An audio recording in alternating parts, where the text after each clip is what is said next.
Good morning.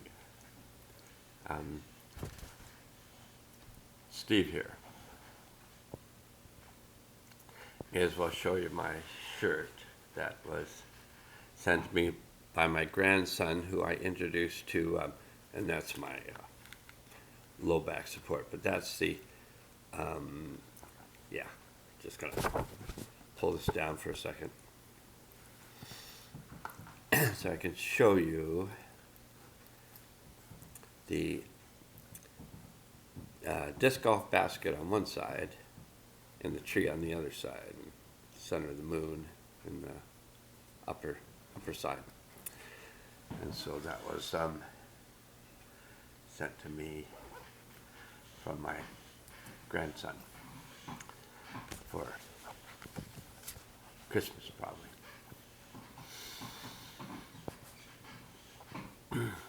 Getting ready, because feels like the ship's getting ready to take off.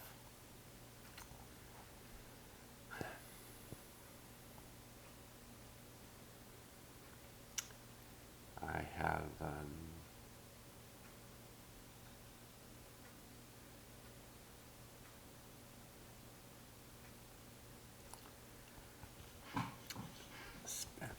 spent approximately 55 years learning the process, learning various ways to release and integrate stress. And I would say that there's no point in us having a competition to see who's the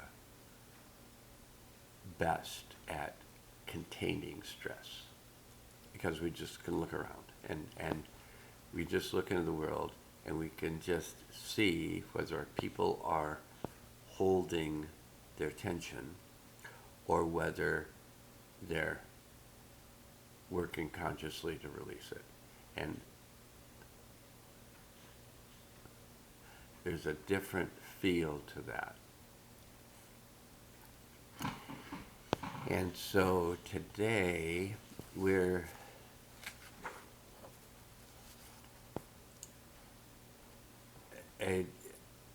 working with what Thomas entitled The Restoration of Aftertime.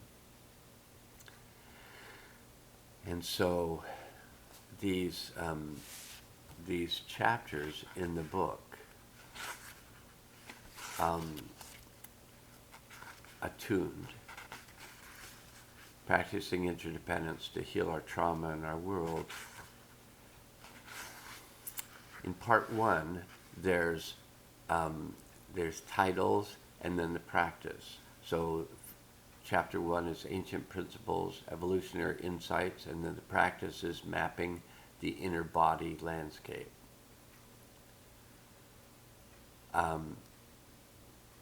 Chapter 2 is Essential Principles of Human Development, and the practice is Stress Assessment and Reduction.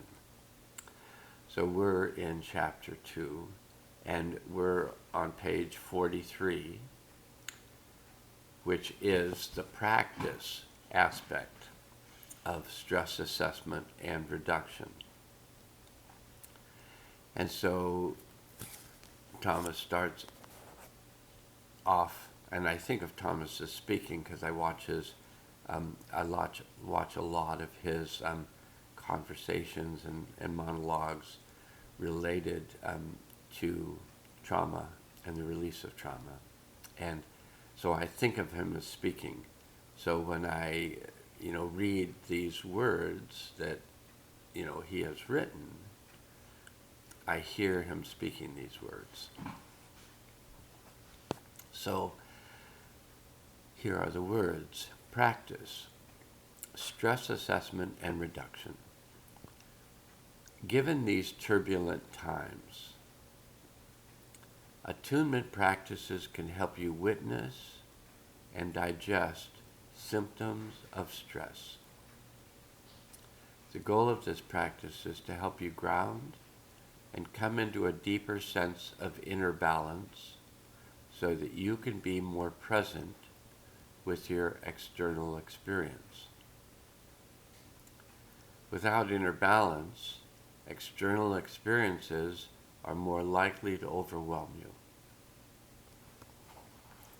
You might wish to make a voice recording of the attunement practice being spoken aloud.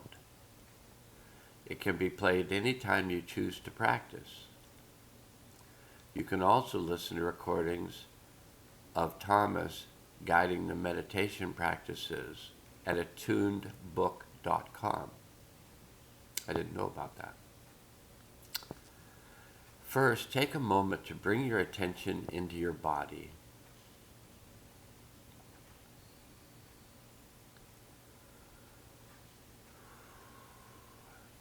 With a couple of breaths, connect with the sensation that feel most vivid right now.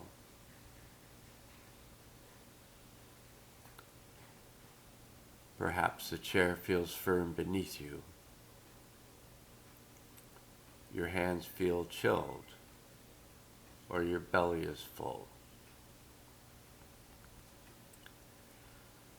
Now turn your attention to any stress you may be feeling in the body.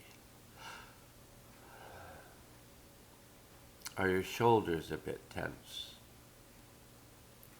Is there a feeling of unease or discomfort in your abdomen or chest? Does the mind feel restless or overactive? Scan each area of the body, including the solar plexus, chest, throat, and neck, and simply take notice of the body's current stress level.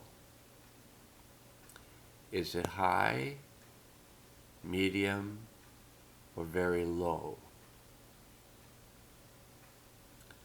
Now focus again on your breath.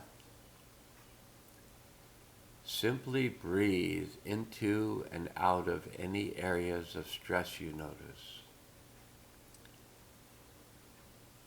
allowing those places in the body to soften with each breath.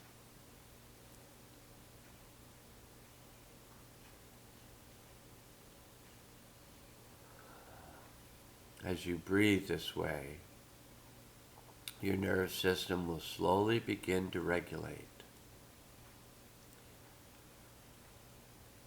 allowing the body to digest and integrate the stress it is holding.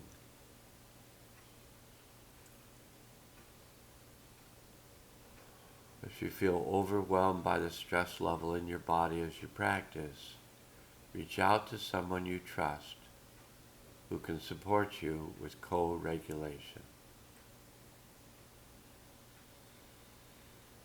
Okay, I think that will be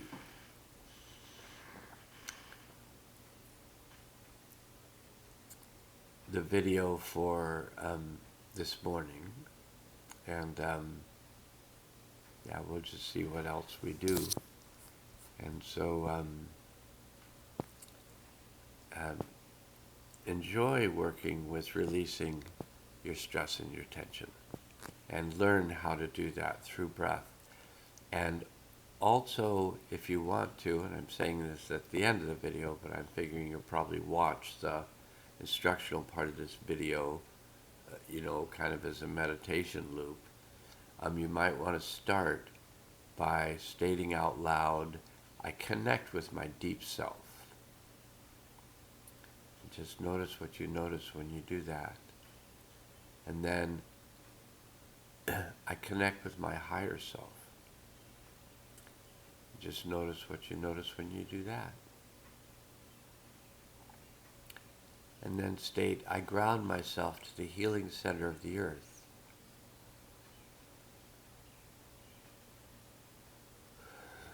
And notice what happens when you do that.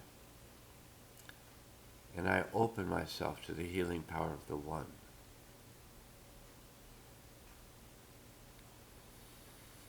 Just be aware of what happens and if there's a shift in the energetics when you do these, just notice that shift in the energetics. And then I release anything that's not useful to me now.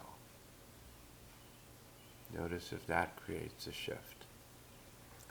And then if you wish to have the assistance of the Hathors, you can just state out loud, I choose to work with the Hathors.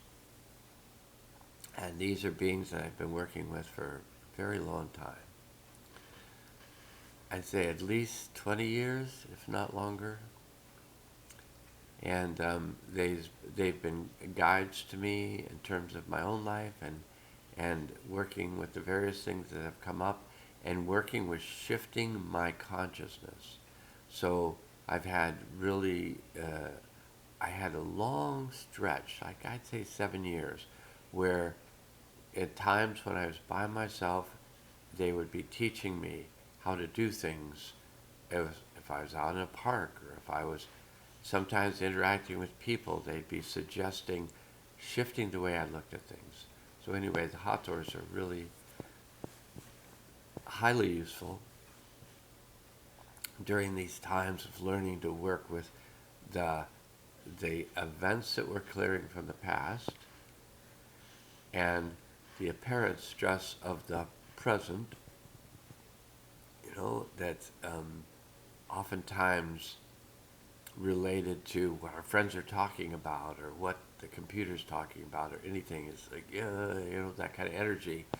Working with that energy, or just turning off the computer or turning off your friends.